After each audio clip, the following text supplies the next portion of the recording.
tarda. Què tal esteu? Bé, per fi... Molt bé. Per fi m'he pogut treure el pijama que portava des de l'anterior sessió. Bé, avui ens fa especial il·lusió i sempre es fa, i ho diem, però és veritat que ens fa especial il·lusió aquestes trobades de l'Escola de Pensament, perquè és veritat que hem anat sortejant els diferents confinaments i han esdevingut una mena de, no sé si de refugi, però aquest petit miracle que és el de la trobada.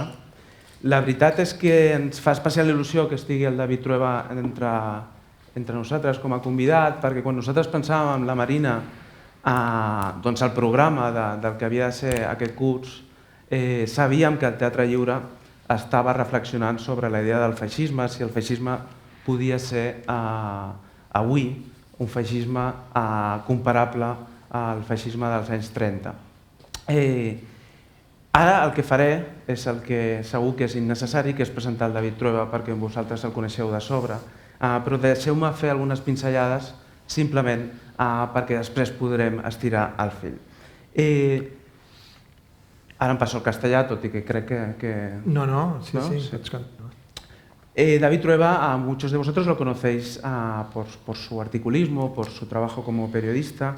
Muchos otros, o también lo conocéis por su faceta como director de cine, también como guionista.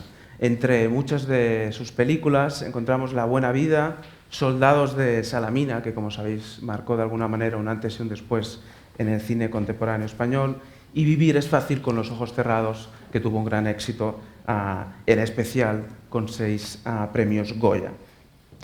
Últimamente, David Trueba tiene 2 películas que yo he podido ver y que creo que serán algunos hilos de los que estirar hoy en esa pregunta que nos hacemos, que es un poco provocadora, pero que creo que es actual y es necesaria, y si el fascismo, los fascistas son siempre los otros. Una es Si me borrara el tiempo, lo que yo canto, que es una aproximación al cantautor Chicho Sánchez Ferlosio, hijo de Sánchez Mazas, como sabéis, hijo, por lo tanto, de una persona muy importante para la Falange, de hecho uno de los creadores, ¿no?, de Cara al Sol.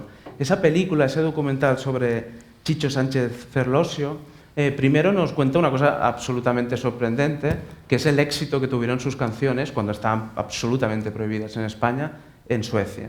Yo creo que David nos podrá hablar un poco más de eso, pero yo creo que es una figura que también nos va a ayudar a hacernos esta pregunta, porque era una figura que no se dejó tentar por ninguna tentación de autoritarismo, ¿no? Era una persona que, pese a tener ese padre fundador de la Falange, con el que tenía una muy buena relación y sobre todo de respeto un respeto profundo por la poesía de su padre, se afilió al Partido Comunista cuando era una cosa absolutamente peligrosa, pero este cantautor, Chicho Sánchez Ferlosio, hace un viaje a Albania y de alguna manera se da cuenta que el autoritarismo está más cerca de él o de su ideología de lo que cree. Y por lo tanto también es una resistencia a esa tentación del autoritarismo.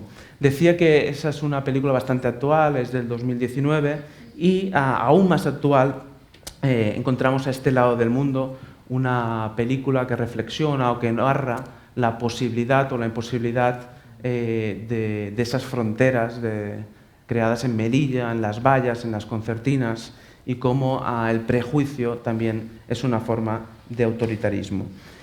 Mientras preparábamos esta charla, que nosotros en realidad pensábamos a partir de este cuaderno, estos cuadernos de anagrama, que es La tiranía sin tiranos, apareció un libro, que es un libro bellísimo, que os invito desde ya a que lo leáis, que es Ganarse la vida.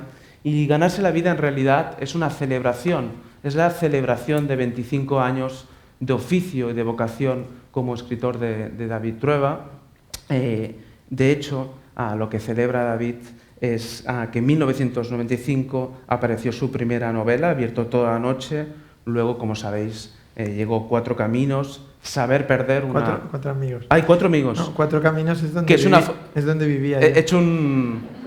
Tener cuatro amigos es tener más de 4 caminos posibles. No, pero me gusta la equivocación porque no me acuerdo qué novela iba a o sea, pensé llamarla Cuatro Caminos.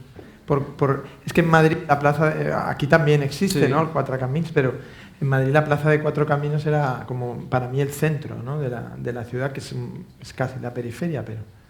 Aquí Cuatro Caminos tiene una connotación muy de cárcel, ¿eh? Ya, pero... claro. No, la mía también, ¿eh?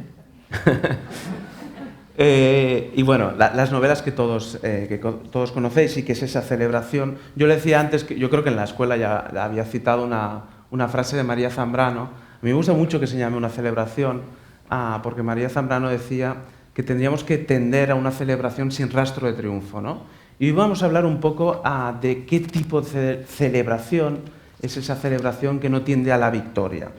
En La tiranía sin tiranos, David Trueba nos dice que cuando un jugador profesional de póker le cuesta mucho identificar cuál es el pardillo, y dice esta palabra, pardillo, que es al que puede desplomar, ha de empezar a temblar porque tal vez el pardillo es él, ¿no?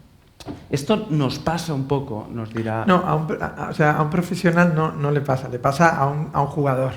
Los profesionales saben quién es el pardillo, han acudido a desplumarlo, ¿no? Somos nosotros, ¿no? No sé si esta semana habéis visto estas noticias sobre la bolsa.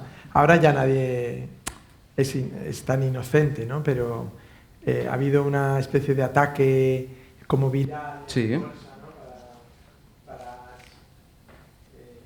Bueno, como para castigar a unas posiciones que se llaman bajistas, como de gente que juega, ¿no? Hundiendo empresas en bolsa, ¿no? Y entonces ha habido como un movimiento casi diríamos que contestatario, ¿no? Dentro de la bolsa, y finalmente el resultado, después de una semana como muy excitante, que veíamos las noticias a ver si eran capaces de hacer daño, ¿no? A los malos, pues ha sido como una vez más los únicos perdedores han sido los inocentes que han jugado ahí creyendo que había buenos y malos, ¿no? Y en el póker, sí, una vez un amigo que jugaba mucho me dijo, mira, en el póker cuando tú vas, no un profesional, sino cuando tú, un inocente, va a una partida, siempre está pensando, hay alguien a quien van a desplumar, ¿no? ¿Quién será? ¿Será este? ¿Será este? ¿Será este? Y cuando no lo tienen muy claro, es que eres tú, ¿no? Sí, les llamas los sabios profesionales, ¿eh? En el libro. Los que no son tiranos profesionales, nos dices, ¿no? De que de alguna manera, cuando no ves el tirano al que puedes culpabilizar de todos tus males, de alguna forma, pregúntate si eres tú también, como ese pardillo. Claro. En un momento en el que cada vez hemos banalizado más el término fascista, ¿no? Se ha convertido casi en un insulto. Nos decimos, no seas fascista. Y es una banalización ante la gente que sufrió, ¿no? El horror de los campos de concentración y finalmente de exterminio. Pero también es cierto, si eso es verdad, también es cierto que cada vez es más difícil distinguir los movimientos meramente populistas de aquellos que intentan establecer un sistema de gobierno totalitario. Si el contexto histórico ha cambiado respecto a los años 30 del siglo XX, y eso parece innegable, ¿qué ha quedado hoy como herencia de aquella forma de producir propaganda, de producir marketing político de ese fascismo? ¿Ha quedado algún rastro o no ha quedado nada? Y ya no es útil la comparación de una sociedad que no supo ver el horror y mantuvo un silencio cómplice, tal vez, ante el dolor de los que morían cruelmente a su alrededor. Esa comparación ya no es válida. Una de las preguntas que me gustaría que abordáramos es si el fascismo es, por lo tanto, un fenómeno fácilmente reconocible, pasado y, por lo tanto, incomparable, o si es una especie de vacilo que no ha dejado de convivir con nosotros. Toda forma de dogmatismo, más allá de si le llamamos fascismo, si le llamamos tiranía sin tiranos o si le llamamos democracias con tics autoritarios, que a verlas, haylas, puede identificarse, yo creo, a 4 ideas, 4 conceptos, 4 pulsiones que por lo menos yo he visto, y ahora discutiremos si estás de acuerdo o no, en la obra, tanto en el cine como en los libros de David Trueba. Uno es la ternura. El fascismo no tolera la ternura. Lo que pasa es que en La tiranía sin tiranos, David Trueba nos dice que, ojo, que hay la cosmética de la ternura. Hay un buenismo que puede ser, no sé si igual de peligroso, pero como mínimo peligroso, y nos llega a decir que el siglo XXI será el siglo, o es ya, de la ternura. Por lo tanto, el fascismo no tolera la ternura. pero no tolera a lo que para mí en el cine y en los libros de David Trueba es una lucha, un combate contra cualquier forma de brecha generacional. Por lo tanto, esa idea de segmentar, de clasificar, de diferenciar jóvenes y no jóvenes, de alguna manera eso el fascismo no lo tolera. ¿Por qué? Porque el fascismo en esencia es un culto a la juventud. Lo vemos en el fascismo de los años 30, pero también en otros fascismos. Otro de los hilos, he dicho ternura y he dicho esa lucha contra la brecha generacional, es la importancia de acoger el fracaso. No en vano, una de las novelas más conocidas de David Trueba es Saber perder. ¿Cómo nos relacionamos con el fracaso? El fascismo no lo tolera, hasta la victoria siempre, ¿no? Es una idea que se va a repetir una y otra vez. Y por último, el cuarto hilo que me gustaría hoy abordar es una imaginación que, como decía Borges, nace de la combinación entre memoria y olvido. Para Borges la imaginación es eso, una buena combinación de memoria y olvido. Y esa combinación quiere decir que la imaginación no es mera fabulación, no es una evasión de la realidad. Yo creo que en el trabajo de David Trueba no hay una evasión de la realidad, sino todo lo contrario. Hay un trabajo entre esa idea de memoria y de olvido. Tanto es así que minutos antes de empezar hemos sabido, se ha publicado, que en esa combinación de memoria y olvido, la nueva serie en 4 capítulos que está rodando David Trueba se llamará La Sagrada Familia y aborda a uno de los personajes claves de los últimos años en Cataluña, no solo el personaje, ¿no?, sino todo el entorno, que es la familia de Jordi Pujol. Pero si te parece, empezamos por la ternura. Mejor. Empezamos... Luego iremos a Jordi Pujol. Dices que el siglo XXI es el siglo de la ternura, que la ternura ha sustituido la crueldad, pero que nos ha llevado a una suerte de sentimentalismo, o nos puede llevar a una suerte de buenismo. Es verdad, esto en comunicación le llamamos la cámara de eco, ¿no? Tú vas a leer el artículo que sabes que te va a dar la razón. Pones la televisión que te está dando la razón. ¿Cómo es ese arma de doble filo de la ternura como una posibilidad de resistencia entre cualquier forma de autoritarismo? ¿Y cómo es esa cosmética de la ternura? Bueno, muchas gracias por la presentación y la invitación, sobre todo, que a mí me hace mucha ilusión, aunque supongo que os resultará ridículo estar en este escenario, porque es no sé, yo no tuve la desgracia de perder la fe religiosa mientras estaba haciendo la catequesis y que fue, claro, muy contradictorio porque era una cosa que hacía para tener más fe y la perdí del todo. Y no culpo a nadie de eso. Supongo que es la edad, ¿no? Pero entonces me quedan muy pocas cosas sagradas y como importantes, ¿no? Como, no sé cómo decir, que tengan algún sentido para mí. Y una es los teatros, los escenarios de los teatros. Y claro, y este en particular, quizá de los que más, ahora lo pienso, y nunca había estado aquí. O sea, había alguna vez bromeado con amigos actores y al acabar la función me había subido y declamas un poco y tal. Pero ahora estar me impresiona, ¿eh? Y así que, bueno, gracias por permitirme estropear este centro del arte. Luego, todo esto que has dicho, no tengo ni idea, Albert. O sea, entiendo que es verdad que hay muchas cosas que deben estar ahí, pero es que nunca he pensado demasiado. Tengo mucho respeto a la inteligencia y entonces nunca la he practicado. La miro desde fuera y lo que me gusta, digamos, es que alguien me obligue a pensar, me obligue a cambiar mi percepción a lo mejor inmediata de las cosas. Y lo único que hago, a lo mejor en esos libros que mencionabas, era intentar jugar a lo mismo, ¿no? A decir, si tengo o pienso esto, ¿qué pasaría si estuviera en otro lugar? En el fondo, pienso que nuestra posición nos condiciona siempre a tener un discurso. estoy aquí, entonces tengo que decir esto, tengo que pensar esto. La realidad es que en cuanto cambias de sitio puedes cambiar de idea. Entonces, precisamente el título que has elegido de Los fascistas siempre son las otras tiene algo que ver con eso, ¿no? Es decir, tú nunca te reconocerás como alguien abusando de tu posición. Es muy importante que alguien te lo haga ver, te haga ver que puedes estar en esa situación que tanto has criticado cuando la has sufrido, ¿no? Cuando tú has sido para los demás esos. Entonces, en la realidad, en nuestra realidad, o por lo menos en nuestro sistema así como... Creo que falla el micro.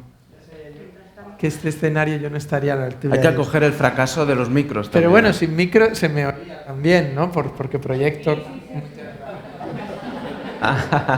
Al fondo dicen que más o menos, ¿eh? Pero no. Entonces, la ternura. Bien, o sea, lo que yo decía, o lo que más o menos en el libro intentaba explicar, es que me da la sensación que nosotros estamos en una posición por la cual no nos podemos permitir dormir mal por las noches. Porque tenemos unas condiciones de vida y pertenecemos, digamos, a un mundo y a una sociedad, o nosotros mismos por nuestra formación, nuestra cultura, lo que no queremos es tener mala conciencia, ¿no? al terminar la noche. Y seguramente ha habido millones de ejemplos de sociedades que han ignorado esa mala conciencia y que han dicho, bueno, a mí esto no me importa, o a estas personas las puedo pisotear pues porque son negros, porque son judíos, porque son determinadas cosas que les hacían como inferiores, ¿no? Vivimos en un momento de la humanidad donde eso es muy difícil ya sentirlo, ¿no? Pero no nos comportamos igual. Y ahí es donde está la gran pregunta, ¿no? Nosotros hacemos gestos de ternura, gestos de generosidad y de comprensión y de compasión, pero tenemos que tener cuidado de no conformarnos con los gestos. Tenemos que pedirnos a nosotros mismos un poco más de rigor, ¿no? Y ahí es donde yo creo que se esconde el gran enigma de los próximos años, ¿no? Que van a venir, lo estamos viendo todos los días, ¿no? Allá donde estallan los problemas, vuelven a salir las mismas argumentaciones, ¿no? Has nombrado la emigración o la última película esta que hice en Melilla. Ahora Melilla está cerrado, es como que se ha quedado en un limbo de las relaciones, digamos, entre Marruecos y España. Nadie sabe muy bien qué va a pasar, seguramente eso va a estallar en los próximos meses, ¿no? Pero de pronto en Canarias hemos vivido una llegada masiva de gente en cayucos, en balsas, en tal, y lo hemos visto. Se ha normalizado la caza del emigrante, se ha normalizado el campo de concentración, se ha normalizado la impotencia del Estado y se ha normalizado la indiferencia general, ¿no? Las soluciones, todos las sabemos cuáles son, pero son muy complicadas y no son asumibles por la sociedad. Entonces, ¿qué hace esa sociedad que no puede asumir el problema? Decir, yo ya he dado, ¿no? Es como, no sé si lo siguen haciendo, ¿no? Lo de pedir conuchas por la calle. Yo lo hacía de pequeño en el colegio. Pedíamos para el DOMUN, que era como una especie de organización de ayuda a las misiones, o no recuerdo muy bien. Y íbamos con la hucha para el DOMUN, y no teníamos ni idea de... Pero la gente decían, unos daban y otros decían, ya he dado. Pero todos estaban tranquilos, ¿no? Y nosotros terminábamos la semana del DOMUN, se vaciaban las huchas, ya está ahí. No nos olvidábamos de África, del hambre, del tal. Pues ahora un poco lo mismo, ¿no? Yo ya he dado, yo ya he dicho, yo ya he votado, pero es que el problema es un problema diario y es un problema cotidiano y tendremos que sentarnos a resolverlo, y sobre todo lo que no podemos es permitir que nuestra propia sociedad vaya hacia una involución porque algunos se atreven a hablar de esto y otros no quieren hablar, ¿no? Entonces los que se atreven van ganando la partida, ¿no? Y van haciendo unos discursos cada vez más subidos de tono, cada vez más casi percibidos como valientes, ¿no? Como porque se atreve a decir lo que nadie se atreve, ¿no? Y van remontando, y cuando te quieres dar cuenta estás estás rodeado de fascistas, ¿no? De gente con un discurso que dices, pero esto cómo es posible que lo esté votando el 16-17% de mi país, como pasa en Francia, como pasa en Estados Unidos. Digo el 17 porque soy optimista. Lo dices en La tiranía sin tiranos, y esto tiene que ver con lo que hacemos aquí, que es intentar reflexionar sobre esos vasos comunicantes entre teatro y pensamiento. Dices que somos ya más personajes que personas, y hay como una obsesión por buscar el aplauso, ¿no? Esto ha afectado a todas las esferas. Hay una teatralización en el sentido negativo, ¿no?, de todas las esferas en las que nos comunicamos. Pero me gustaría, dejemos la ternura o la cosmética, la ternura, luego volveremos cuando hablemos de Jordi Pujol, por ejemplo. No, por favor. Pero sí que... Pero, fíjate, el teatro quizá sería... O sea, si la vida se hubiera teatralizado, a mí estoy dispuesto a asumirlo. Pero es que es mucho peor. Claro, claro. Se ha youtubizado. Sí, sí. Claro. Billy Wilder, que era un hombre muy inteligente, siempre dijo una cosa muy, muy interesante. Dijo, menos mal que se ha inventado la televisión. Dijo en los años 50, 60. Dijo, menos mal que se ha inventado la televisión porque así los del cine tenemos a alguien a quien mirar por encima del hombro, ¿no? Pues visto con el tiempo, ¿no? Es decir, si algo se hubiera teatralizado, sería honroso. Es decir, porque bueno, al final el teatro se hace aquí, cara a cara, ante un público, porque esto no lo retransmitimos por streaming, ¿no? No, de momento no. Habrá un vídeo, pero no en streaming, no en directo. No, porque hay que tener cuidado, no ofender a nadie. Pero solo con los presentes ya son suficientes. Pero bueno, digo que se ha youtubizado, porque es que realmente ahora es una interpretación para ese medio, ¿no? Si fuera el teatro casi me parecería incluso aceptable, pero ahora lo otro es peor porque son versiones de nosotros muy cortas, muy rotundas y muy virales, ¿no? Y claro, es como la reducción al absurdo.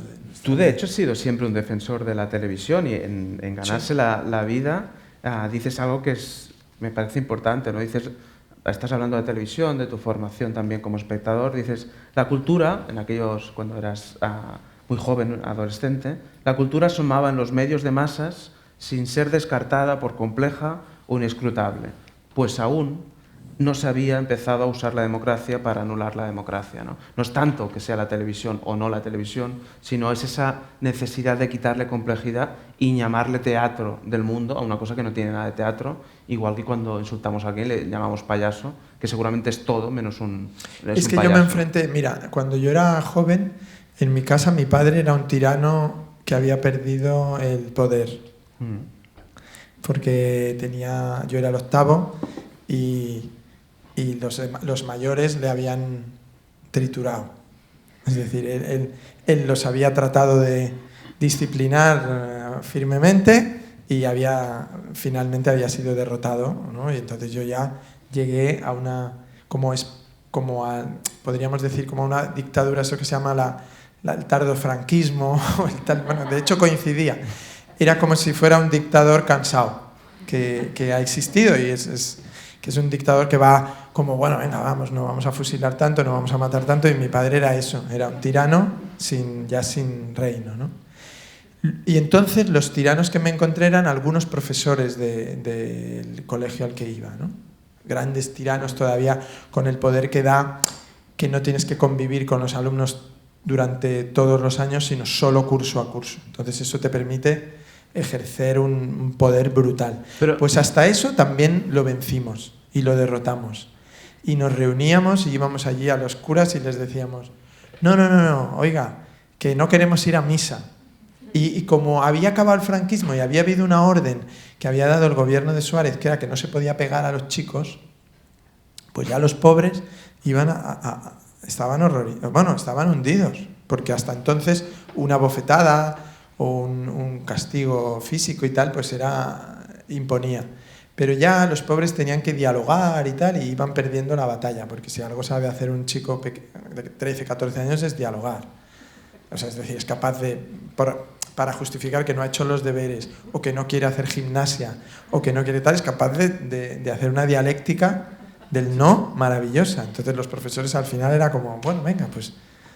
¿no? Yo me acuerdo de intentar convencer al profesor de gimnasia para no correr. Y creo que con bastante éxito por mi parte. O sea, que al final dijo, bueno, lo que tú quieras. Como... Pero, y luego, los siguientes tiranos, y no creas que no voy a donde ibas. El siguiente tirano que me encontré fue directivos de televisión. O sea, parece una chorrada, pero ¿cómo es posible que en un medio tan rico y tan maravilloso lo que me encontrara era la tiranía que ya había podido vencer en otros campos de mi vida, y sin embargo en esa no lo pude vencer? No, te quería preguntar, porque llegas al colegio, lo que nos estás explicando, con algunas herramientas ya, porque llegas a los 7 años, si no me equivoco, y llegas con eso que yo decía, a tener muy claro la importancia del diálogo intergeneracional. Tu patria de infancia es el pasillo, y en el pasillo llegas a decir que conviven 4 generaciones de españoles, porque sois 8 hermanos más tu padre, ¿no? O sea, es unas herramientas que tienes de muy bien. Es que yo no solo me he relacionado con la gente de mi edad, y eso te dará unas herramientas, me permite para hablar de ese pasillo que es una primera patria, ¿no? Pero también otra patria que será las tertulias a donde vas con Azcona, por ejemplo, antes de ir a Estados Unidos. Pero con Azcona no se podía llamar tertulia, porque prohibía la palabra. ¿Cómo le llamabais? Encuentro. Él decía, si alguien dice que esto es una tertulia, me levanto y me voy. Porque tertulia tiene es una tiranía tierna. Tertulia tiene un componente, sí, tertulia tiene un componente como un poco de una cosa prestigiosa, ¿no? Y él contaba, Azcona, que era muy simpático y muy divertido y muy cruel a veces, él contaba que había participado cuando era joven en una tertulia, o por lo menos una reunión que se tenía lugar en el Café Comercial de Madrid, en la Glorieta de Bilbao, y entonces en esa tertulia él decía pues, que había gente estupenda, ¿no? Aldecoa, eran todos grandes personajes Pero ahí tienes 19 años, tal vez, ¿no? No, y entonces él decía, pero había el niño en esa época, parece ser que el dueño del comercial tenía un hijo con algún tipo de problema, no sé si era una cierta parálisis cerebral ahora ya tampoco es que sabes ni cómo llamarlo, ¿no? Por no herir la sensibilidad de nadie, pero bueno, que el chico tenía esa especie de dificultad, de capacidad especial, ¿no? Y entonces se sentaba allí, y según Azcona decía, era el más inteligente de todos. Dice, porque cuando la tertulia llevaba como 15 o 20 minutos, hacía así, se tocaba la cabeza y decía, ¡m'aburro! ¡m'aburro! Y decía Azcona, es el único, y entonces decía, tertulias no. Mira, el pasillo de mi casa eran, mi padre le sacaba a mi madre 16 años, mi madre le sacaba a mi hermano mayor 18 años, y mi hermano mayor me sacaba a mí 18 años. Entonces, efectivamente, cuando nos cruzábamos por el pasillo, pasaban 4 generaciones, ¿no? Sin despeinarnos, ¿no? Era una cosa como que ahora habría que hacer un congreso para que eso pasara. Es decir, se tendría que organizar y habría unos programadores diciendo, oye, ¿a quién podemos invitar que tenga tantos años? ¿Y a quién que tenga tantos años? Y eso pasaba en una casa, en el pasillo, en el comedor, me es igual, y en el baño a veces. ¿Qué provocaba eso? Pues que hubiera una cierta relectura de la autoridad, de muchas cosas, ¿no? Porque en mi casa la gran autoridad la tuvo entonces mi hermano mayor, que era médico y al que mis padres veneraban porque era el primero que había estudiado, el que sabía, el que tenía conocimiento científico de las cosas y tal. Y entonces, de pronto yo, con muy jovencito, a lo mejor con 3 o 4 años, ya me di cuenta que la autoridad no era la autoridad que uno, no sé, que te imponen, ¿no? Del padre. yo ya a mi padre le veía con una especie de filtro de ironía. No es porque quiera tampoco, o sea, mi padre era una persona muy brillante y muy inteligente y tal, pero yo nunca jamás le he respetado, ¿no? En el sentido de, mi padre, ¿no? Y en ese pasillo circulaban todo tipo de materiales que si solo hubierais crecido gente de la misma generación, tal vez no hubieran circulado. Creo que el primer tratado de filosofía del cuerpo que lees es una cinta de VHS de tu hermano Fernando que te pasa, que es claves de la razón práctica, ¿no? No, pero eso es un poco después. Estaba preocupado por lo de materiales que decías, pero no. No, el primer... O sea, claro, estás sacando honduras de mi vida. El primer material erótico de mi vida lo trajo mi padre a casa, que era el diario Pueblo. El diario Pueblo era un diario que se editaba por las tardes, era un vespertino, que dirigía Emilio Romero y que contenía mucha publicidad de películas en la era del destape, que tuve la suerte de crecer en ese periodo. Entonces, los carteles de esas películas eran carteles no de desnudos, pero cercanos al desnudo. Y además, ese periódico tenía una especie de cierre a veces, tipo lo que luego tuvo el As, que era como una especie de semidesnudo, ¿no? Comentado, que era como una foto de una mujer medio desnuda y un comentario literario alrededor de las cimas de la montaña, los valles de no sé qué, tal, una cosa incomprensible. Y entonces, ante el hambre, digamos, de iconografía pornográfica que tenían mis compañeros de colegio, yo recortaba todas esas cosas y la llevaba en la carpeta y hacíamos ahí un muestrario, ¿no? de tal. Y luego inmediatamente vino por el campo médico, vino un libro que se llamaba La máquina del cuerpo, del doctor Christian Barnard, que contenía desnudos médicos. Pero las claves de la razón práctica las trajo Fernando. Claves de la razón práctica viene después. Después de eso vino la enciclopedia del cine de Planeta, en fascículos, que también en algunos capítulos pues contenía imágenes lúbricas de todo tipo. No muchas, pero 2 o 3. Que se encontraban muy fácilmente y que además, si tú tirabas el volumen en el suelo, se abría por ahí. Que luego yo me he dado cuenta que eso pasa cuando se abre mucho por esa página. Entonces pensaba que yo era el único que lo abría por esa página, pero luego no hacía falta. Y luego ya llegó eso que dices tú, que lo cuento porque la gente va a pensar que leíamos Claves de Razón Práctica. No, coincidió que se empezó a editar la revista Claves de Razón Práctica, una revista de pensamiento que dirigía Javier Pradera y Fernando Sabater. Y entonces un día mi hermano Fernando, yo tendría 14 o 15 años, me grabó una antología de escenas. De contraplanos, sobre todo. No, de escenas de películas pornográficas que a él le parecían que no eran esa cosa horrible que es la pornografía, sino que según él, imagínate, un hermano 15 años mayor, pues que tenían una cierta dignidad, ¿no? Tanto plástica. O sea, claro, es que la pornografía tiene muchas escalas, ¿no? Y entonces me grabó esa cinta y me dijo, toma esto y tal, que te conviene verlo. Y entonces yo dije, pero ¿cómo? ¿Qué hago yo con una cinta porno y tal en casa? Me lo van a ver papá y mamá. Y tal. Me dijo, no, bueno, vamos a poner en el lomo un título. Y entonces en el lomo dijimos, ¿qué podemos poner que no sea sospechoso? Y entonces pusimos Claves de Razón Práctica. Y fue un error. Porque mi padre entraba yo dormía con 2 de mis hermanos y mi padre entraba en la habitación a darnos las buenas noches y no sé por qué, entre miles de libros, pósters de baloncesto, de películas, de cosas tal, siempre pasaba y decía, ¿qué es esto de Claves de Razón Práctica? ¿Me interesa esto? Y nosotros, no, papá, tonterías, es una cosa de clase. Nunca intentes no llamar la atención siendo demasiado exquisito. O sea, hay que intentar... No...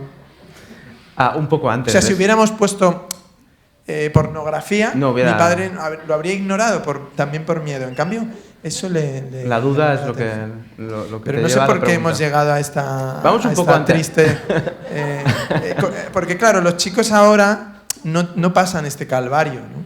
Porque tienen pornografía al alcance de la mano. Quizá, no voy a ser moralista, pero quizá demasiada incontrolada, ¿no? Yo creo que lo bueno de la erotización es que sea paulatina, es que vaya teniendo o sea, como todo, si hay un esfuerzo tuyo detrás es mejor. que te lo den todo masticado, ¿no? Vamos un poco antes de esa clave de razón práctica. Tú hasta los 7 años no llegas al colegio y has dicho alguna vez que tu gran escuela es sobre todo el mercado, al que acompañabas a tu madre, y también la radio. Nosotros en la próxima sesión que haremos el mes que viene le hemos llamado las dramaturgias de la escucha. Yo creo que para ti es una dramaturgia de la escucha ese mercado, ¿no? Y esa radio que de alguna manera siempre aparecerán o en tus libros o en tus películas. Y hay una cosa que siempre aparece en tus películas que es una maravilla, que es esa frase de bébete ya el zumo de naranja que se le van las vitaminas, que es una frase de Palmira Trueba, me parece, ¿no? Sí, bueno, de todas las madres casi, ¿no? En esa época las madres eran muy... tenían esas raras... Bueno, el disgusto de mi madre cuando se enteró que el zumo de naranja no pierde las vitaminas, ¿no? A la velocidad que ella creía, no sé por qué pensaba que se iban las vitaminas. Bueno, todo estaba contaminado por... O sea, bueno, no sé, a lo mejor sí pierde las vitaminas, ¿no? Porque algo se oxida, yo qué sé, es que no sé, a lo mejor tienen más razón la gente que no sabe que los que saben. En vista de lo que llevamos viviendo desde marzo, yo a veces pienso, digo, pues el sentido común es muchísimo mejor que 3 carreras. Porque los que tienen 3 carreras se van refutando unos a otros, evidentemente, porque van avanzando, uno sale de un laboratorio, el otro de otro. No digo que no haya que tenerles en cuenta, pero el sentido común ese... Es que es fenomenal, ¿no? Y la gente, mis padres que venían del campo y que sabían cosas así, en el fondo tenían ciertos conocimientos que yo creo que merece la pena preservar. El mercado fue fundamental, porque mi madre, al no llevarme al colegio tan rápido como ella había planeado por la escolarización de entonces, que era aquello que se llamaban los párvulos y tal, pues fuimos al colegio al que iban mis hermanos. Yo había oído contar muchas perversiones de los profesores, de violencia, de tal, y le tenía miedo al colegio, ¿no? No es lo de ahora, que los niños están deseando ir al colegio, aunque los más inteligentes lloran. Saben, o sea, notan que aunque sea muy simpática la guardería y las profesoras y todo este pintado de colores naranjas y verdes, pero los niños perciben que hay algo ahí, ¿no? Que están parapetados, o sea, que la autoridad o el autor está parapetado detrás de esa cosmética un poco de la ternura, ¿no? Sí, sí. Y bueno, pasa un poco en las cárceles. Yo ahora de vez en cuando veo algún reportaje de cárceles y digo, mira, parecen guarderías. Pero claro, luego la gente no puede salir, ¿no? Y lo mismo pasa en el sistema escolar, que entras y no hay manera de salir, ¿no? Y dicho con cariño, hacia el sistema. Pero cuanto más tarde mejor, es que van muy pronto los niños. ¿Sí? Trabajamos demasiado los adultos y... Hay que ir más al mercado y escucharla. Sí, entonces claro, mi madre yo lloré, mi madre me cogió y dijo, ay, ya volveremos mañana, ya está un poco hoy lloroso el niño, nervioso, ya volveremos mañana. No hace eso ninguna madre, ningún padre ya. Pero nos fuimos a casa, estuvimos 3 años en casa. Sí, íbamos a la hora de la salida a recogerles. Y los otros, ¿y este por qué no viene? Y yo, no, callaros. Y entonces mi madre y yo nos íbamos al mercado, hacíamos la compra y los del mercado me hablaban y sí, la verdad que recuerdo eso como mi escuela. O sea, luego he ido a la universidad y he echado de menos aprender tanto. Cuando vas a la escuela hay un grupo de amigos con los que empezáis a rodar en los estudios Palmira de Estrecho, o sea, en vuestra casa. Sí, hay una frase muy interesante del libro que tiene que ver con esa idea del fracaso, del saber perder. Dices, nuestra única pretensión en ese momento cuando grabáis era fracasar, porque el fracaso en un mundo de pacatos y tristes es la alegría y la insumisión. ¿Cómo era ese fracaso y cómo tu madre vivía eso? Porque os daba la merienda, aunque grababais escenas donde poníais una planta a dialogar, creo que en una casa, en una cama de las habitaciones, ¿no? Es que todo se debía a un malentendido, que era que mi madre quería cambiar el suelo de casa. En mi casa había un suelo que a mi madre no le gustaba porque era un suelo como de terrazo, sería como la rachola, ¿no? Pero no la hidráulica maravillosa del modernismo, esta que ahora rescatamos aquí en Barcelona, sino el azulejo horrible, ¿no? Feo. Y mi madre quería poner madera. Mi madre tenía 2 dedos de frente y sentía que un suelo de madera es mejor. Y mi padre no. Mi padre no quería hacer ningún cambio. Todo le parecía que estaba bien, incluido Franco. Ya se había acostumbrado y le daba más miedo el cambio, ¿no? Que en eso yo creo que le pasa a mucha gente. Y entonces mi madre, claro, al no tener un suelo del que se pudiera sentir orgullosa, se convirtió en la madre que todos mis amigos adoraban, porque era la única que no estaba preocupada de que vinieran niños y le rayaran el suelo. Porque mi madre soñaba, algún día lo cambiaré, entonces que jueguen. Y entonces jugábamos y hacíamos lo que queríamos y era muy en eso muy buena anfitriona. Y bueno, pues en cierta manera eso puede también... Luego lo he comprobado cuando he ido haciéndome mayor en sitios a los que he viajado con amigos o con amigas y que siempre han tenido la misma reflexión ante lugares donde había mucha necesidad, digamos, ¿no? Que no había privilegios ni gozaban de un gran estatus, que percibían que la gente era muy feliz y que era muy libre y que había poca normativa, ¿no? Y cuando íbamos a casas, por ejemplo, donde la gente se había trasladado a una pequeña como casa comunal de esas que se hacen ahora, ¿no? Donde hay piscina y un campo de juegos para todo el vecindario, ¿no? Y entonces lo que hay inmediatamente es una serie de prohibiciones, ¿no? Prohibido jugar a la pelota, prohibido regar, prohibido salir antes de la tal, prohibido tal, está todo prohibido, para que no se rompa el estatus, ¿no? Para que no no tocar. Íbamos a casas de amigos, yo iba, y el salón no se podía entrar. O sea, ibas a abrir una puerta y decías, no, ahí no. Y entonces decías, ¿tú qué pasa? Y decías, es el salón. Y tú decías, bueno, el salón es donde hay que estar. No. Y entonces veías que estaba todo apagado y había unas cosas como de plata puestas ahí y los sofás tapados. Porque no se podía gastar. Entonces, ¿qué es la pobreza? La pobreza es, sí, siéntate donde quieras. Y haz una película con tus amigos. Coge lo que quieras, actor, juega, tal. Pues no digo que sea el ideal, pero si la pobreza o la falta a lo mejor de grandes medios es libre, lo prefiero a la riqueza prohibida, ¿no? A esta especie de gran nivel en el que hemos llegado donde sí, la casa tiene de todo, pero no toques ahí. No, el niño que no juegue. A partir de las 11 que no. Esto era terrible, ¿no? Y entonces mis amigos lo percibían y decían, oye, siempre que salíamos venga, vamos a tu casa. Y yo, bueno, pues acabáis haciendo películas que ni montabais directamente. ¿Sabes sí, que no eran películas, era basura directamente, pero lo bien que lo pasábamos. Estaba filmado como mínimo. Llamar a eso películas me parece un desprestigio del cine. No, hacíamos una cosa gracias a un profesor que yo había tenido y que también me dijo que si hacíamos cortos nos subía puntos. Que es otra cosa que yo siempre les digo a los profesores, tengo muchos amigos y familiares profesores, digo, no, o sea, haced cosas para que los chicos hagan cosas, que lo hagan ellos, ¿no? Si todo es porque se lo dais vosotros, es que no, entonces no es una escuela. O sea, uno tiene que ir a la escuela a hacer cosas, a aprenderlas, pero porque las quiere aprender, ¿no? Conseguir que parezca interesante aprender eso. Es muy difícil, claro, es muy difícil. Nadie aprende nada porque se lo imponen.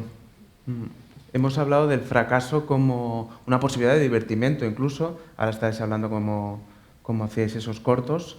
Pero cuando tú tienes 9 años y lo has citado, tú sabes que en el teatro siempre se dice que es muy importante la presencia de la ausencia. O sea, ese personaje que no está en escena, pero que tiene una importancia capital, ¿no? Fundamental, fundacional incluso. Tú lo has citado antes, cuando tienes 9 años, el hermano mayor, el que ha triunfado de una familia modesta, con 26 años, llega a ser cirujano en Nueva York y muere de forma súbita. Viste de una forma más brutal imposible que el triunfo también era muy efímero, era muy frágil. ¿Cómo se vivió esa presencia de una ausencia durante semanas, meses y supongo que años en ese pasillo? No, bueno, esas son cosas que yo creo que a todo el mundo le tiene su propia biografía, ¿no? Son intercambiables. Las biografías de todo el mundo se componen de los mismos elementos. Ninguna es especial. Pero nada hay más desagradable que a una persona que tiene un problema, una tragedia o un disgusto importante en su vida, el amigo o la amiga que le quiere consolar le diga, no te preocupes, eso también me pasó a mí, no te preocupes, eso también tal. No. la gente quiere sentirse única porque siente un dolor único y personal e intransferible. Entonces, cuando la gente va al teatro o lee una novela o ve una película que le conmociona, le emociona, es porque le apela a su intimidad, encuentra algo que es suyo y se va con esa obra metida dentro, ¿no? Pero digamos, los sucesos son intercambiables, porque uno lo ha tenido en un momento, otro lo ha tenido en otro, uno quizá lo ha tenido más temprano, otro lo ha tenido más tarde, pero todos tenemos esa relación con la ausencia y con la tragedia y tal. No es relevante la que yo haya tenido, yo no la considero relevante, la considero relevante para mí, sí. pero no para los demás. Los demás tendrán que intercambiarla, ¿no?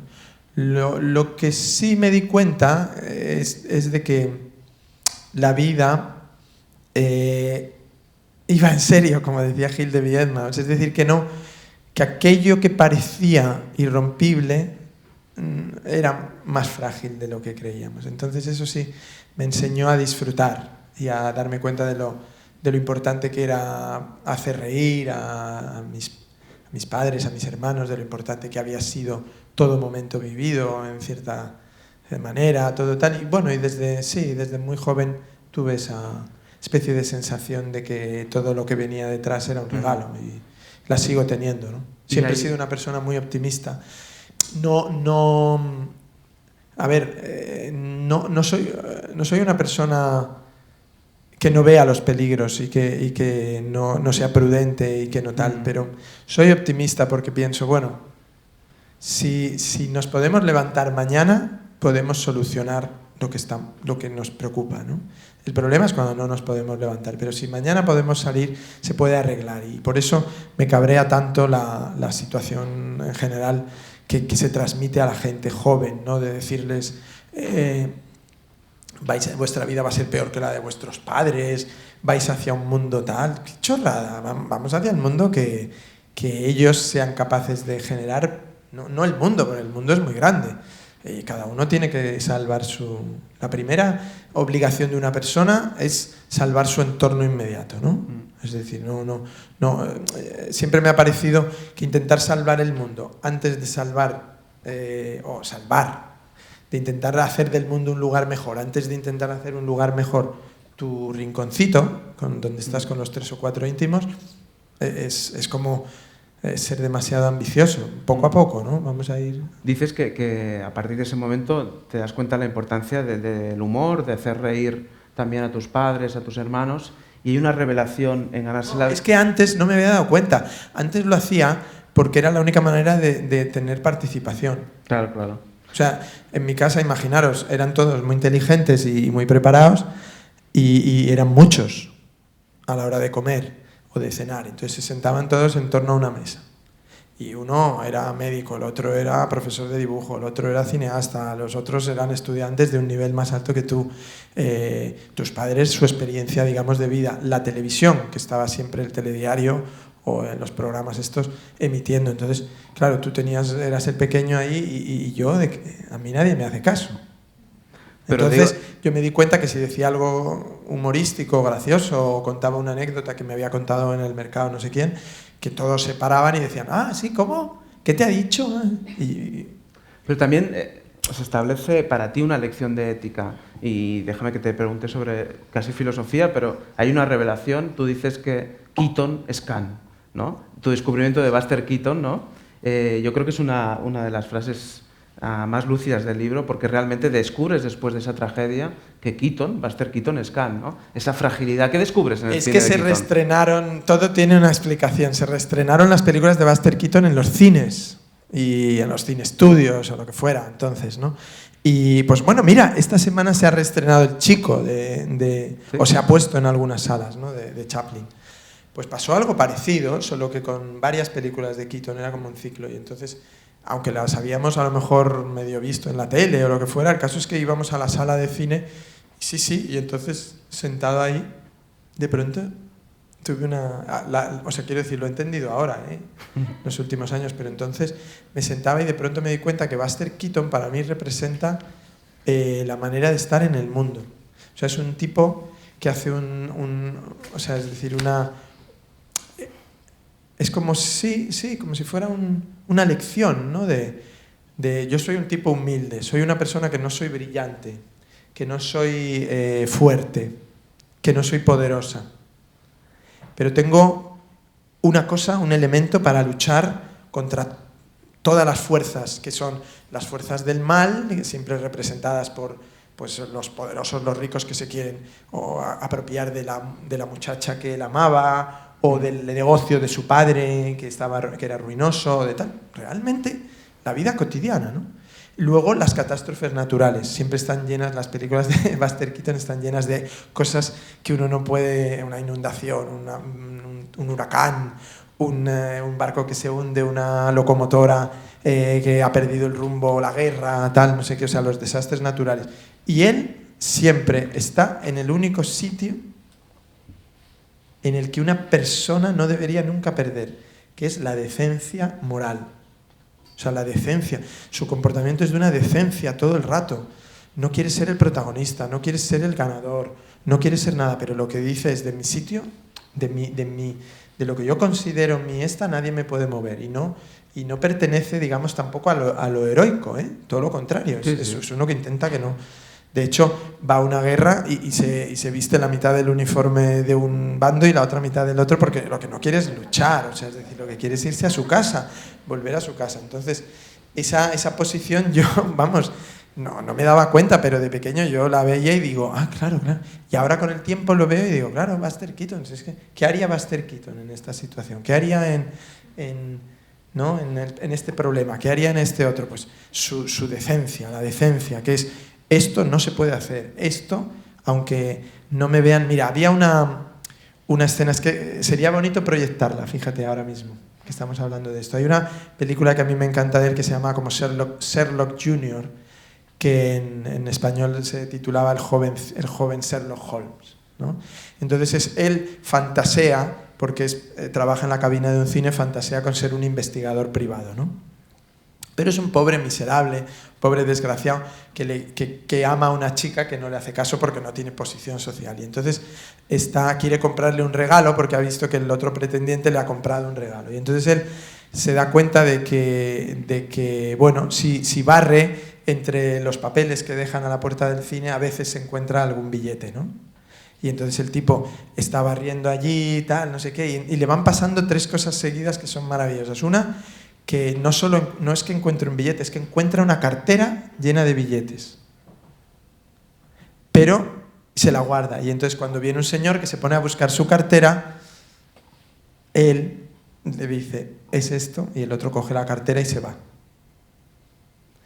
Cuando se pone a barrer y encuentra un billete, viene un tipo y se le lleva el billete. Cuando ha barrido otra vez y ha encontrado el otro billete, pasa una señora pidiendo limosna y le da el billete a la señora, ¿no? O sea, es decir, todas las respuestas que da a todos los problemas son de una decencia increíble. Pero eso no significa que no sea una persona que quiera trampear y engañar. Finalmente va a comprarle un regalo a la chica que vale, no sé si $1, y cambia el 1 por un 4.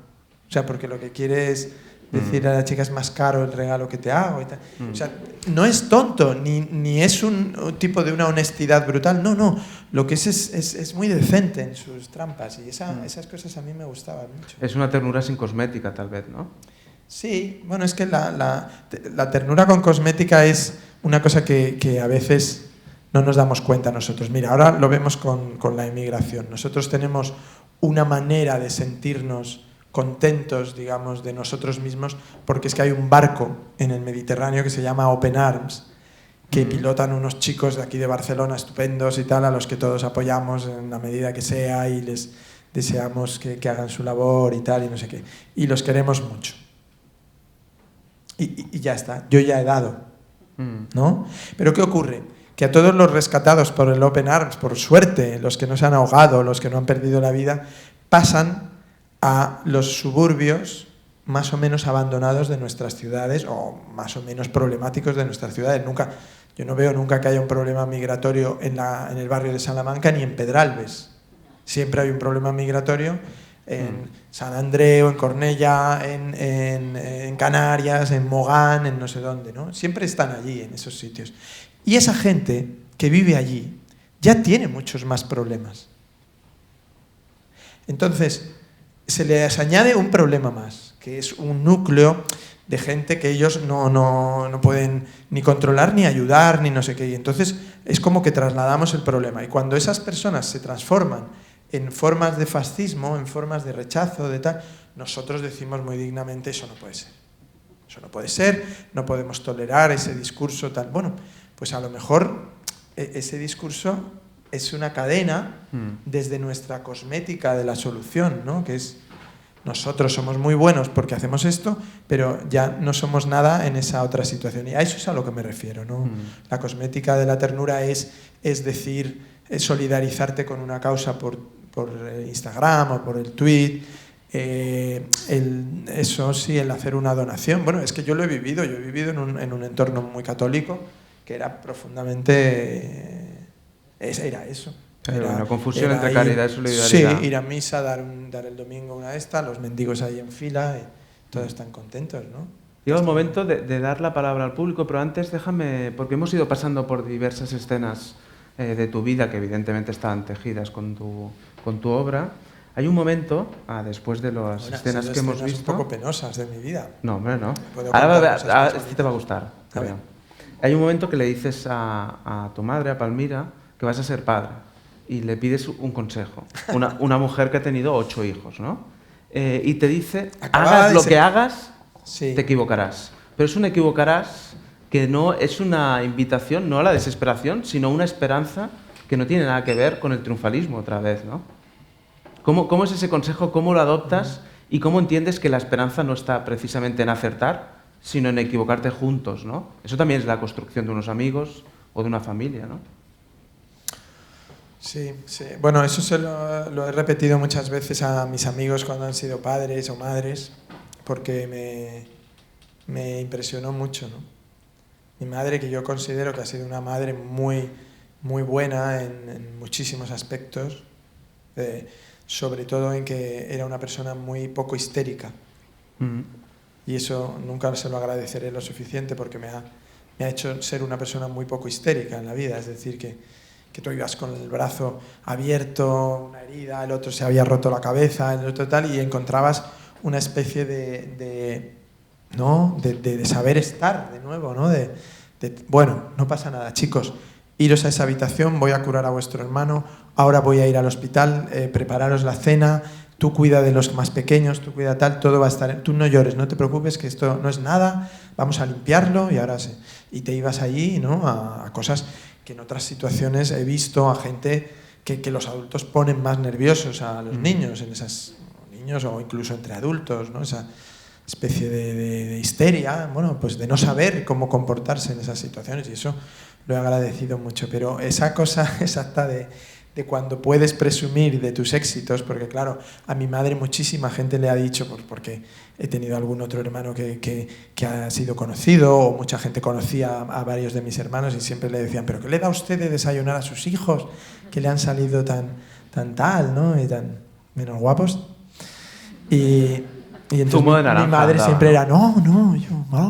Pero claro, como todos, sobre todo los padres, tienen esa coquetería, ¿no? De presumir de sus hijos, ¿no? A todo el mundo le gusta que sus hijos vayan dando una buena imagen, por lo menos, que parezca que algo tienes tú. Y entonces mi madre lo que hacía era quitarse el mérito. Decía, es que como padre hagas lo que hagas, y me dijo, hagas lo que hagas, hijo, tranquilo. Yo acababa de ser padre, no es que lo fuera a ser, lo acababa de ser, lo había sido aquí en Barcelona, había nacido mi hija, la mayor nació en Barcelona, y fui a buscar a mi madre al aeropuerto, pues a las pocas horas de nacerse.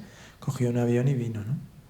Y fui a buscarla, y en el coche, camino del hospital, le dije, mamá, de broma, ¿eh? O sea, es decir, yo no soy tan idiota de pedir un consejo de algo que sé que no existe ningún consejo. Entonces mi madre, obviamente, en el mismo tono me dijo, hijo, tranquilo, hagas lo que hagas, te equivocarás. Y ahora me doy cuenta que no era una frase irónica, era una frase real. Es decir, es que los padres es de nuevo... eso que hablabas del fracaso, que la palabra fracaso es a lo mejor una palabra demasiado grandilocuente. Yo tampoco defiendo el fracaso, ¿no? Nunca me ha gustado el fracaso, ni me gustan los fracasados. Lo que no concibo es el triunfo. O sea, es decir, yo no sé cómo es posible que alguien triunfe. O sea, ¿Qué es triunfar? Es lo máximo a lo que uno puede aspirar es hacer lo que le gusta y tratar de ganarse la vida con ello y tal, pero triunfar es horrible, ¿no? Triunfar es pensar que has llegado a algo. Entonces, claro, con los hijos yo creo que lo más decente es empezar a ver que obviamente de tus hijos van a ser lo que ellos quieran, lo que ellos puedan, lo que hagan tal, no sé qué, tú no tienes ninguna expectativa, ni debes tenerla, ni ellos sobre ti como padre. Yo siempre me he avergonzado de mí como padre. Siempre, cuando eran niños, siempre decía, hijos, ¿cómo hago esto? ¿Qué hago ahora? Y sí, siempre era como, ay, Dios mío, yo no puedo con esto. ¿Y qué haríais vosotros si estuvierais en mi lugar? Y a veces, cuando hacían alguna putada así como gorda, yo decía, ¿y ahora? ¿Qué castigo tendría yo que hacer para esto? Es que no sé qué hacer y tal. Y entonces ya te decían, pues yo creo que 2 semanas sin salir y tal, ¿no? Y era como, eran muy duros. Yo decía, hombre, no, eso es demasiado, ¿no? Y sí, esa inutilidad, es que yo me he sentido muy inútil. Y aún así, pecas de prepotente y lo haces mal. O sea que no. Yo creo que en todas estas reuniones humanas uno siempre mete la pata, ¿no? Es que es normal, como no. Creo que hay alguna pregunta, alguna intervención. Pero no hemos hablado casi de fascismo, ¿no? No, pero has reflexionado sobre la idea de triunfo y recordar que la gran película... No, pero mira, querías que hablara de Pujol. Hoy, esta mañana, no sé por qué, alguien me ha preguntado, pero has hecho una cosa de los Pujol, lo estoy haciendo realmente. Y entonces me ha dicho, ¿qué pretendes hacer? Digo, bueno, pues si se cabrean todos, creo que estará bien. Porque ya he percibido que hay como unas opiniones muy contundentes, ¿no? Ahora las verás. Vamos a dar la palabra. Eso es interesante en todo. Y ahora las verás. Si algo no le gusta a nadie, es que algo bueno tiene que tener. No sé, no veo mucho quién tiene el micro. No, porque el micro lo tiene David. Pues yo creo que levantando la mano y la veo... Puede hacer como... Pujol parece ser que lo que más le gustaba era entrevistarse a sí mismo, No, yo entrevisté a Pujol y te aseguro que también le gustaba que le entrevistaran, ¿eh? Sí, le gustaba bastante. No sé si Decía que habías hablado del triunfo, de la imposibilidad de triunfo. Recordar que una de las grandes películas fascistas es El triunfo de la voluntad. Es la película que le dio estética a... Todo el fascismo se nutría de esa espiritualidad, digamos, del triunfo, del esfuerzo, de la superación, del trabajo serà libres, todos esos lemas, claro, tienen mucho que ver con... No sé si alguien levanta la mano, és que no us veig bé des d'aquí, em sap greu, però algú vol... Preneu la paraula, l'escola de pensament no és un lloc per fer monòlegs, és un lloc per debatre, per interrompre'ns. Sí, no cal que sigui una pregunta, pots intervenir. Digues el teu nom, sisplau. Com? Maria.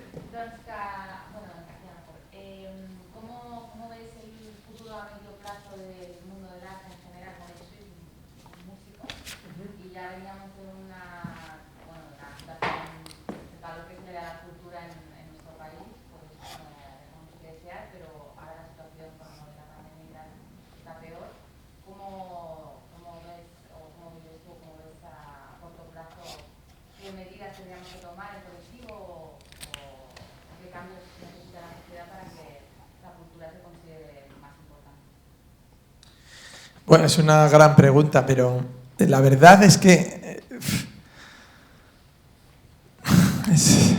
es una gran ironía la de la cultura, porque ¿qué es la cultura, no? Primero tendríamos que...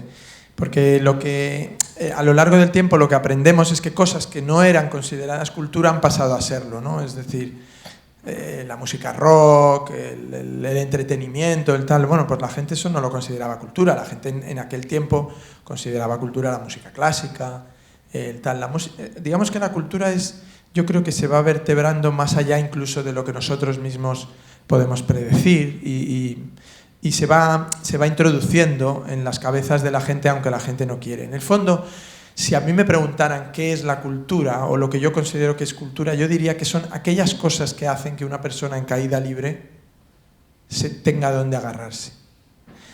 ¿Qué ocurre? Que cuando vemos comportamientos, y aquí, mira, podemos hablar del fascismo. Yo creo que una de las cosas que comporta el fascismo es la incapacidad de ponerse en el lugar del otro. la incapacidad de frenar su propia caída, su propia decrepitud moral, su degradación espiritual. Entonces, todos esos elementos yo creo que la cultura ayuda, porque una de las cosas que hace el arte escénico, el arte representativo, es poner a la gente en la situación de otro. Es decir, venir a un teatro y escuchar a alguien que no eres tú, vivir una especie de tragedia o comedia donde se representa sus problemas, las dificultades que tiene, y entonces te metes en esa persona y comienzas a compartir de alguna manera sus dificultades. Yo creo que ese grado de compartir, de introducirte a través de una novela en la preocupación de otra persona. Me preocupa mucho, por ejemplo, que estemos también abocados a un mundo donde lo que él ha hablado de la habitación del eco, ¿no? Es decir, leemos las cosas que tratan de cosas que nos interesan, contadas por personajes que nos representan, en lugar de enfrentarnos al enemigo. Yo creo que tenemos que estar todo el rato intentando comprender mejor dónde estamos a través de entender a los otros, ¿no? Y en eso yo creo que la cultura juega un papel. La otra es que creo que la cultura tiene que servir para derribar los prejuicios que tenemos, incluso culturales. Es decir, tiene que ser enfrentarse a cosas y decir, oye, ¿qué hay aquí? ¿Por qué se asoman aquí? ¿Y por qué ven esto? ¿No? En los años 70 había mucha gente que decía, no, el deporte es horrible, la cultura estaba enfrentada al deporte, ¿no? Sobre todo al deporte espectáculo, como espectáculo. Luego, posteriormente, al ver el éxito que tenía entre las masas, ¿no? la pasión deportiva, la pasión competitiva y tal, ya la gente de la cultura también dijo, oye, interesémonos por esto, porque son expresiones de la pasión popular, ¿no? Yo creo que los de la cultura no debemos ser personas prepotentes, no debemos ser personas que queramos imponer nuestra obra o nuestra forma de hacer las cosas, sino que debemos ser los primeros que estemos atentos a dónde va la sociedad. Y luego, en nuestros oficios, claro, son oficios que tienen mucho de afición, y por lo tanto la sociedad los desprecia, porque la sociedad dice, anda, si este compañero mío que iba al instituto que quería ser actor, ahora resulta que es actor. Y ellos, pobres, están la mayoría pues trabajando en una empresa o teniendo unos jefes horrendos, ¿no? Y entonces obviamente tienen un rencor, aunque no lo reconocen, pero tienen un enorme rencor a cualquier persona que ellos consideran que vive de una pasión adolescente, ¿no? Es decir, un chico, anda, esta chica tocaba la guitarra y cantaba, ¿no? En el colegio y ahora resulta que quiere vivir de esto. No, por ahí no paso.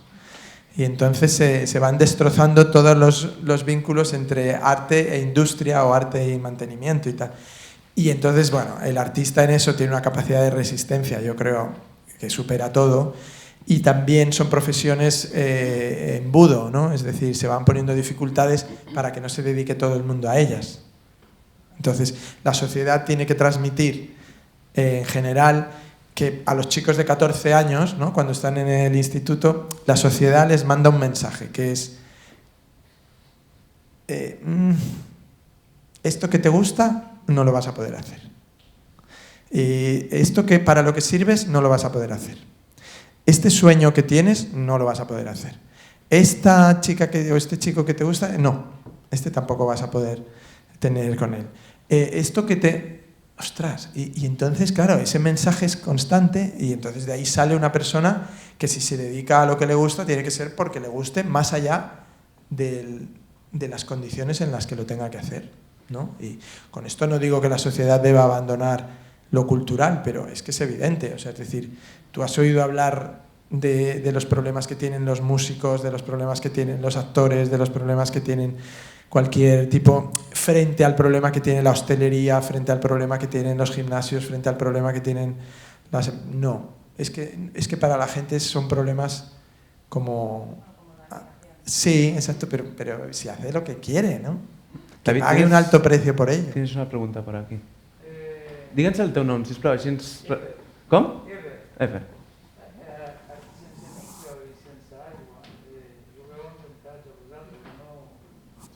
És veritat. Dir alguna cosa. Però saps que, clar, jo m'esperava més de feixisme que de narrativa, encara que no he passat. Però d'alguna manera a qualsevol cosa se li està dient feixisme i no ho és, Polanyi o Stanley, pues explican claramente si es una alianza entre las grandes corporaciones y el poder, y vienen de una mitología muy antigua, inventada. Es decir, el fascismo no es pasócar. No es pasócar, no es qualsevol grupet d'ultradreta, no és, no té res a veure. Jo crec que l'estem parlant bastant àmpliament. Que ens estem equivocant molt i d'alguna manera això no fa una altra cosa que afavorir el fascisme. No hi ha qualsevol cosa fascisme. Pot ser ultradreta, pot ser qualsevol cosa. Claro. Es que tienes toda la razón, porque el fascismo y el racismo, si se convierten en etiquetas... Sí, sí. Si no, no em deixarà explicar ni res. Cultura. El tema de la cultura, nosaltres estem aquí, estem encantats, ens agrada el llibre, ens agrada sempre, ens agrada els concerts de Berlín, ens agraden els concerts de París, com hi ha dates a commemorar. Però la cultura ve de molt lluny, no? És la suma d'una prehistòria, és la suma d'unes cultures adquirides, és una suma, és un resultat de res més, i no ens posarem mai d'acord sobre què és cultura. Jo crec que és un resultat que a casa nostra no va prou bé. Aquesta equació no surt, no? Per tant, això per aquí, però heu dit algunes coses importantíssimes com el gueto. Perdó. Anem a buscar un micro, no? Anem a buscar un micro. És que no se sent prou, eh? O netegem aquest, sí. Sí, però no el senten i per tant no... No, jo te l'apropo, jo te l'apropo, ¿vale? Ah, sí? D'acord. No, sí, bueno, ja hem dit unes quantes coses, però el tema... Se sent o no? Sí, perfectament ara. El tema del gueto, que acaba de sortir, al 1500, a la illa de Gueto, hi havia les foneries de coure, o de coure i níquel per fer el bronze. I en allà van enviar, el papa de l'època, va enviar els jueus. Quin era el problema que tenia l'Església Catòlica amb el judaïsme i per què Europa és antisemita?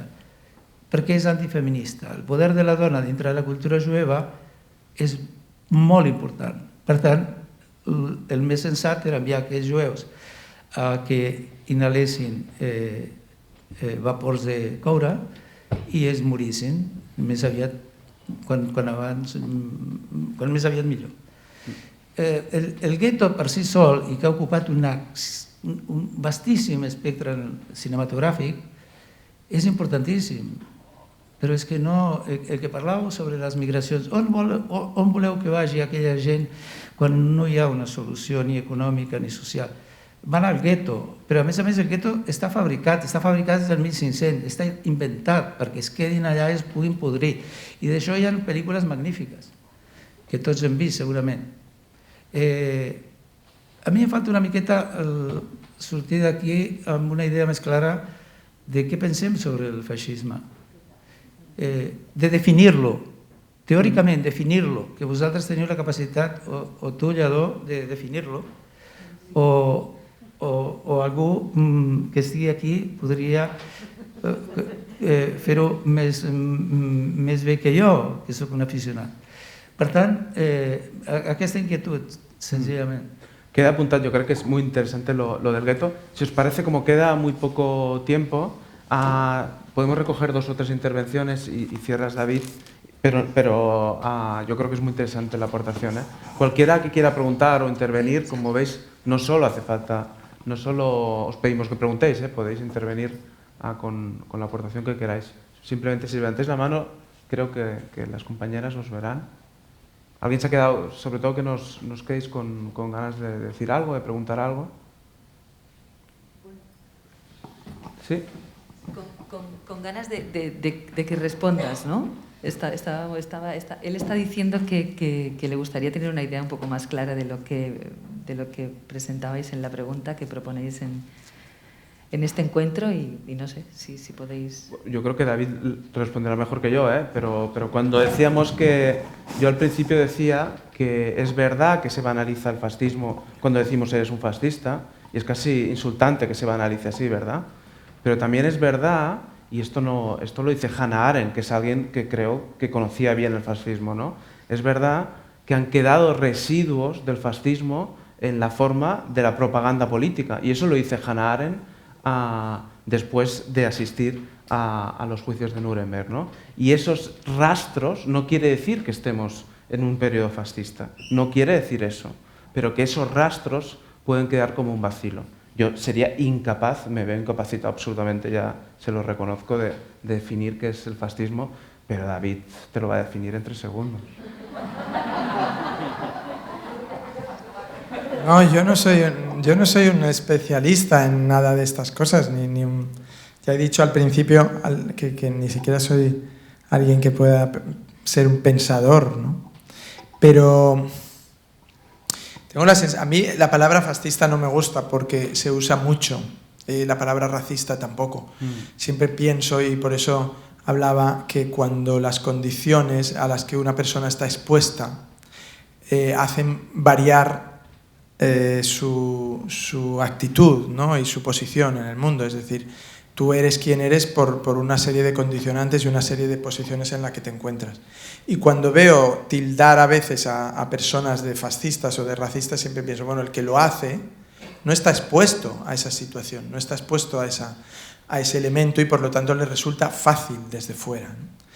Y supongo que en la pregunta que nos traía aquí, son siempre los otros, hay algo de esa respuesta, es decir, el fascismo es siempre lo que los otros imponen, lo que los otros definen como correcto, como bueno, y a mí me gusta más hablar de autoritarismo, ¿no? Es decir, cómo hay autoridades que pretenden que no existe la posibilidad de disentir, que no existe la posibilidad de tener otra posición sobre eso que dicen, ¿no? Son precisamente los problemas irresolubles. Albert hablaba de esa película que he rodado en Melilla. A mí lo que me interesaba de Melilla era precisamente que desde España nosotros a las fuerzas de seguridad, a la gente de Melilla, les llamamos fascistas, racistas. Sin embargo, cuando estás allí encuentras que hay muchísima más gente con conocimiento de la situación que nosotros, ¿no? Que desde lejos. Entonces, ellos lo que te dicen es el conflicto, la dificultad es máxima y las soluciones son mínimas, es decir, ninguna es perfecta. El fascismo seguramente para mí es aquel que a un problema muy complejo asume una solución muy sencilla.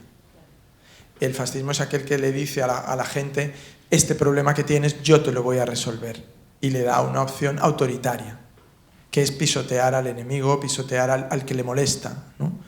Entonces, para mí esas son las actitudes fascistas. Las actitudes fascistas es no reconocer que hay otras personas que no piensan como tú y tienen los mismos derechos que tú.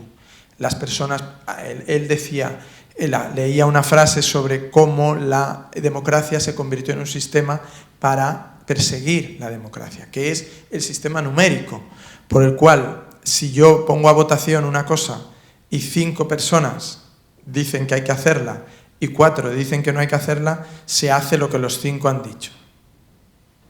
Yo estoy en contra, yo creo que la democracia no es eso. La democracia es encontrar el modo en que los 9 encuentran un acomodo para todas sus posiciones y pueden seguirlas haciendo con el máximo de libertad cada uno de ellos. Porque si pasamos a votación todo, pues pasa lo que pasa en la televisión, ¿no? Es decir, que cuando sale el índice de audiencia, ese marca lo que se debe hacer la segunda temporada y lo que no se debe hacer la segunda temporada, lo que se debe emitir a las 10 de la noche y lo que no se debe emitir. Y eso no es la democracia, eso es la imposición numérica, eso es una forma de autoritarismo aritmético que evidentemente tiene una representación, pero no tiene toda la autoridad. De alguna manera estás poniendo en duda la democracia. No, estoy poniendo que la democracia sea someter todo a una votación entre blanco y negro. Para mí la democracia es el respeto a una minoría, es decir, si hay vamos a poner el ejemplo más estúpido, es decir, hay un grupo político que obtiene el 5% de los votos. Yo no creo que ese grupo político merezca ni el ostracismo, ni el ignorarle, ni el pisotear todas las iniciativas que proponen, ni su representación ser pisoteada constantemente porque los otros tienen mayoría, sino que eso les concede una voz, les concede un lugar, les concedo un respeto a lo que están defendiendo. Puedes ser contrario totalmente a lo que yo pueda defender y a lo mejor a mí me representa el otro 95, ¿no? Es a eso a lo que me refiero, que para mí la democracia no es un pulso. No es un pulso, es un acuerdo. Y la búsqueda de un acuerdo es muchísimo más compleja que la resolución de un pulso. Esa es, creo, una de las formas del autoritarismo en nuestra sociedad. Creo, y que no somos conscientes de percibirla, porque creemos siempre estar en el lado bueno. Creemos que nosotros representamos. Ahora hay un conflicto, digamos, en España, ¿no?, con la renovación del Poder Judicial, ¿no? Y este conflicto nadie sabe cómo resolverlo porque la Constitución dice que deben los jueces de alguna manera ocupar su plaza cuando pasan un examen en el que son aprobados por 3/5 partes del Parlamento, ¿no? Y como hay un bloqueo institucional por parte de partidos que no quieren negociar, hay un partido que dice, bueno, pues vamos a cambiar esa norma y que ya no haga falta los 3/5. Y dices, no, si la ley está muy bien puesta, está muy bien hecha. No lo sé. Si no somos capaces de acordar, no merecemos vivir en una democracia. Ese no lo sé es el que estábamos buscando en la Escuela de Pensament. Ese es el no lo sé que buscamos. También has preguntado algo sobre el pensamiento. Yo no tengo ni idea qué es el pensamiento, pero cada vez creo más que el error es más lúcido que la afirmación rotunda. Hemos empezado con una rata mía que he dicho 4 caminos en vez de 4 amigos. Yo creo, no le llamaría fascismo, pero sí que le llamaría autoritarismo a que callemos cuando a la gente las envían a 4 caminos y que no celebremos cuando nos podemos encontrar 4 amigos. Lo tenemos que dejar aquí. Muchas gracias, David Trueba. Gracias a todos.